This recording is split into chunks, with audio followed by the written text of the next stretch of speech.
This is Venezuela. Once the richest country in all of Latin America, it is now home to the greatest economic downturn for a single country in modern times. In terms of countries that had it easy, Venezuela by all counts should have been top of the list. It is home to the largest oil deposits in the world, easily beating out typical oil giants like Saudi Arabia, Kuwait, and the United Arab Emirates. But they squandered it. A lot has been said about the political issues surrounding the downfall of Venezuela, and don't get me wrong, there have been plenty of political issues. But in this video, we will just focus on the fundamental economics behind Venezuela's unprecedented rise and its devastating fall.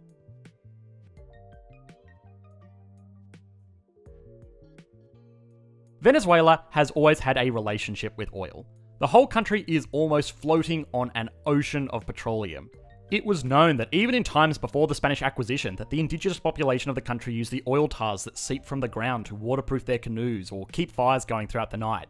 Venezuela has always had a taste for the stuff, but it wasn't until the 1970s that it became front of mind in the eyes of the world, when then President Carlos Andrés Pérez effectively nationalized all oil production in the region. Now, we have seen before that nationalizing oil production is not necessarily a bad thing. In the case of Norway, it meant that a lot of oil revenue was returned to the country itself, which is great.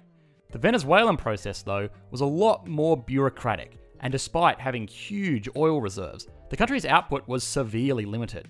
It also wasn't a huge help that the country was a member of OPEC, a group of oil-rich states that basically had a pact to not flood the market with oil to keep prices high. And you might ask, well, isn't that a monopoly? Isn't that illegal? And, well, yes, it did act in a monopolistic and anti-competitive ways, but these were sovereign states. They are, in many senses, above the law. Oil production in Venezuela was at this time almost completely handled by the PDVSA, which stands for, I'm going to butcher this, Petróleos de Venezuela, which was a state-owned oil company which had a monopoly on oil production in the country. This was very similar to Norway's Statoil Corporation, now called Equinor. It was a business in structure and nature, but its only investor was the government, and all of the profit was for the government. Where Venezuela's government enterprise differed, though, was the incredible levels of corruption. Oil company officials would frequently misuse government money that was intended to go towards investment into oil production. What this meant was that during the 1970s, almost no new oil fields were brought online, which for an oil company that is literally given free access to the largest oil fields in the world is pretty terrible. This started to turn around, though, when this man, Hugo Chavez, took office in 1999. He sought to turn around the inefficiencies in the state's oil company.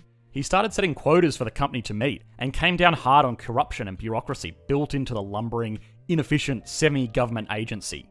This all came to a head in 2002, when the employees of the company went on strike, effectively complaining that this state-owned oil company was actually being expected to produce oil. Crazy, I know. Chavez saw to this by basically kicking the workers out and installing new workers into the company that were loyal to him and his plans for the oil revenues that would flow.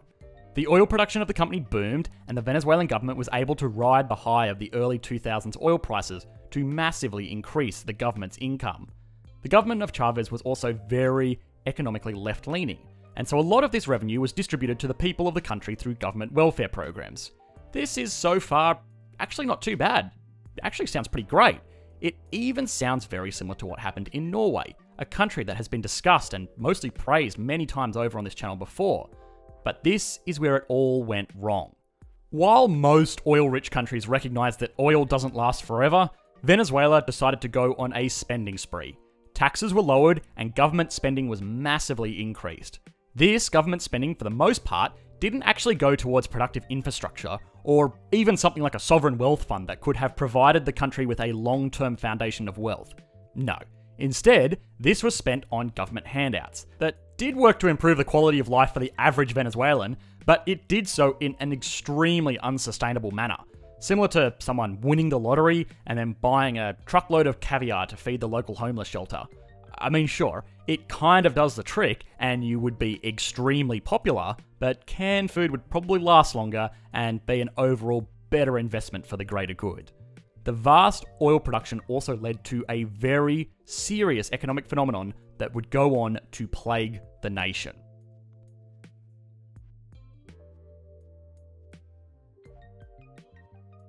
Dutch disease was a term coined in 1977 following the decline of the manufacturing centre of the Netherlands after a discovery of a large natural gas field in the country.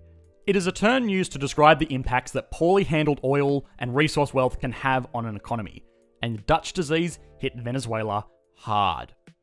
When a country like Venezuela starts exporting oil, its currency shoots up in value because people need to purchase Venezuelan country to purchase Venezuelan oil.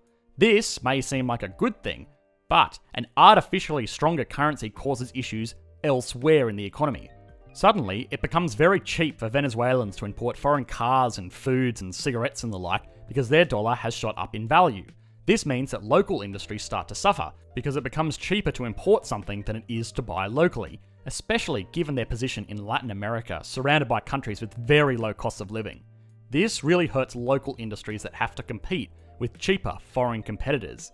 It gets even worse though, because suddenly Venezuela can't export anything either. Because their currency has increased in value, suddenly their goods are artificially more expensive and less competitive on a global market.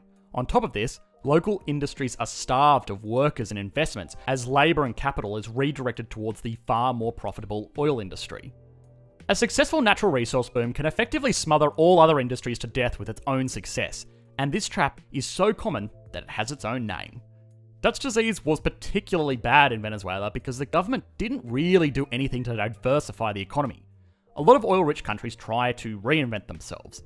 The United Arab Emirates wants to turn itself into a centre for business and tourism.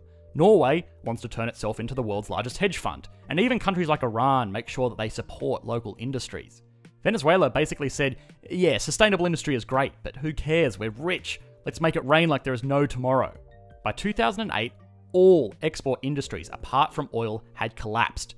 There would have been massive unemployment issues, but the government just threw cash at people to make the issues go away. Dutch disease and reckless government spending also caused other major issues in the economy.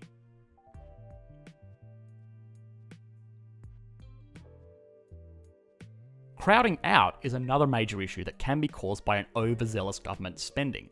In this case, the government of Venezuela was throwing money around the economy pretty aimlessly. This, of course, made them wildly popular amongst their citizens, but it also caused systematic issues in the nation itself.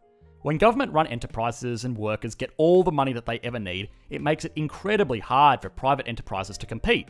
Likewise, the insane amount of borrowing the Venezuelan government was doing at the time made it very hard for local businesses and individuals to get access to credit, because the government was kind of just swallowing up all of the money that was available there.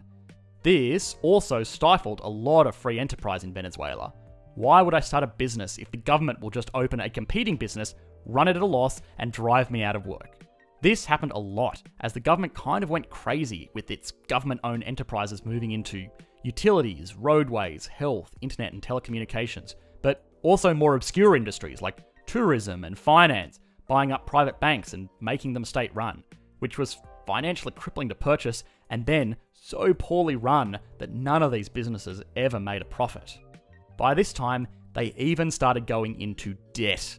Yes, debt, to fund their excessive government spending. At this point, the country was literally a lottery winner who quit their job, spent all of the money, and then remortgages the home that they bought with their winnings in order to buy more lottery tickets. But it was fine, of course. This doesn't matter. We always have more oil, and oil is a limited resource. Its price will go up forever. The declining oil price then brought the whole house of cards crashing down. By this point, the country was so heavily leveraged that any impact on their oil revenues would cause serious financial hardship on the state. When this became a reality, the poorly managed government bureaucracy did what a poorly run government bureaucracy does and tried to print its way out of trouble, causing massive inflation on the currency, which in small doses might have actually been fine, but this very quickly turned from quantitative easing into straight up hyperinflation. And the rest, as they say, is history.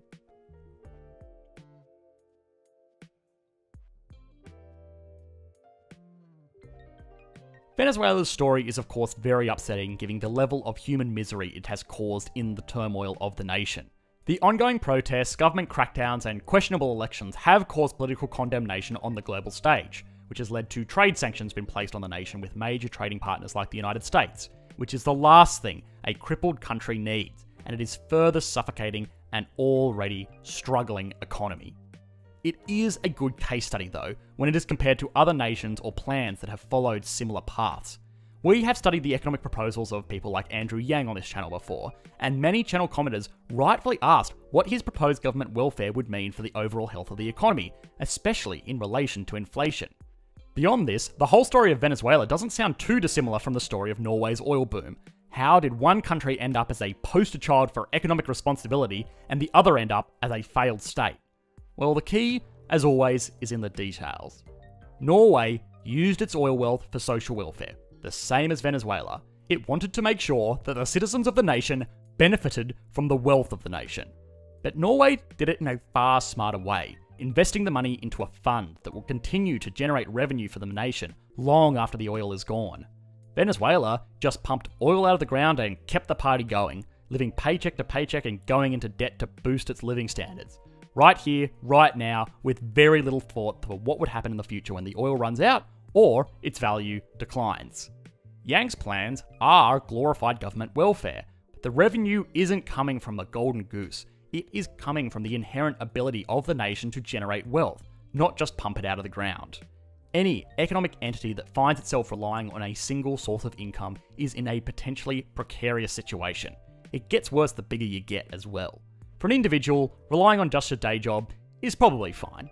For a household, relying on a single income is not great, but it works in many instances. For a company, only having one source of revenue is very, very reckless. And for a nation, relying purely on one form of income and doing very little to create wealth otherwise is just a recipe for disaster, like we have seen in Venezuela. Hi guys, thanks for watching. I hope you enjoyed the latest video. We have an exciting announcement.